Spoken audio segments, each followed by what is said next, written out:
Hey everyone, welcome back to the channel. Thanks for tuning in for another episode. I have a question for some of you guys out there that like to fish a jig head minnow. And this question is one that I tell you, I've engaged in more conversations regarding this over the past 3 or 4 months than probably anything else fishing related with fellow fishermen. And that has to do with something similar to this. Right here, guys, this is another tackle warehouse shipment that I got. I actually placed this order a while ago, and then it showed up today. And I've got these guys in here. This is the Crush City, the little mooch minnow that so many people were talking about, and they were so hot to trot.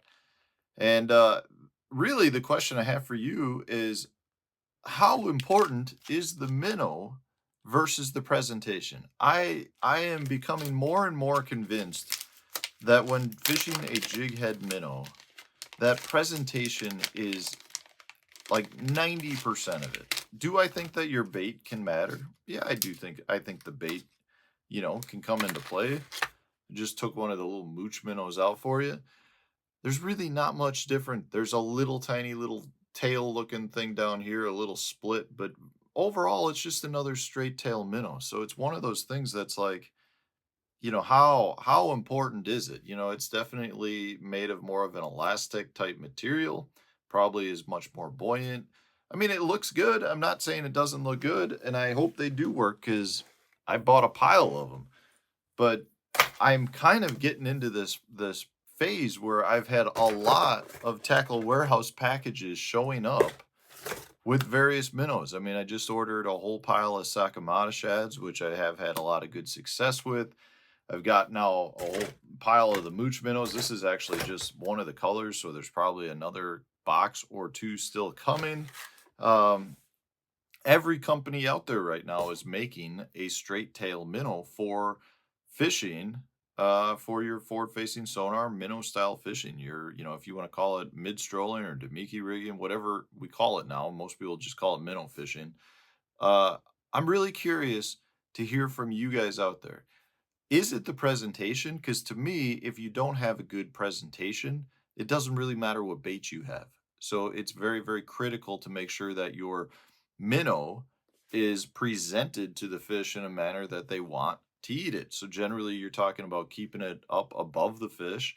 Very rarely do you want to actually drop your minnow below the fish. So it's very critical for the anglers to engage your reel uh, at an appropriate time to make sure that that bait comes above the fish. Sometimes they want it 5 feet over their head. Sometimes they want it 10 feet over their head. Sometimes they want it right on their nose.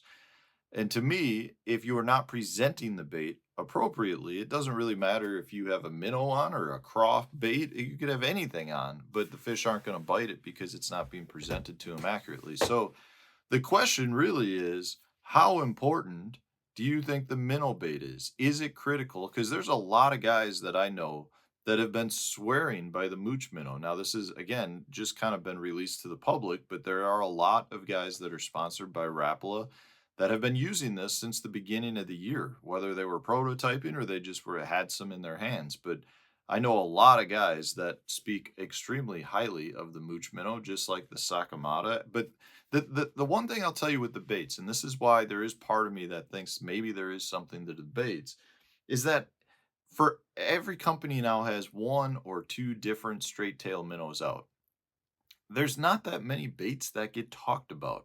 You really have, I mean, it really comes down, in my opinion, you've got probably four baits that people talk about regularly. You have the mooch minnow, which was being talked at more of the professional level by the guys that had them, so that could be more marketing.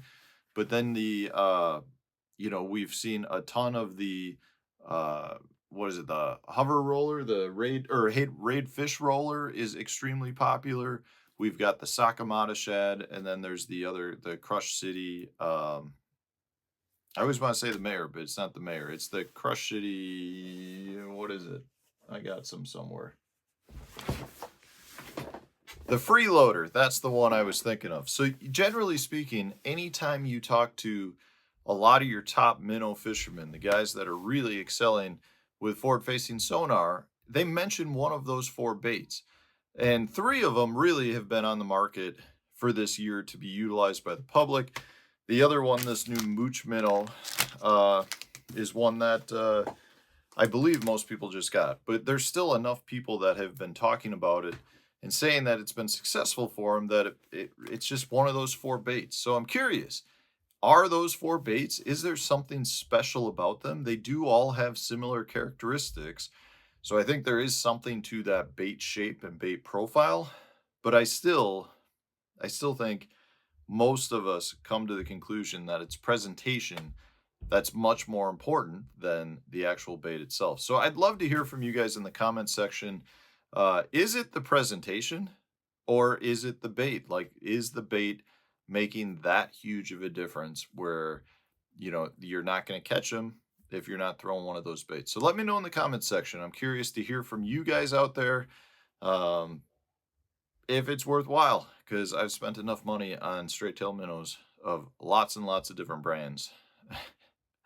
Anyways, guys, thanks for watching. I appreciate all the support, and stay tuned. We'll have a new video coming out tomorrow.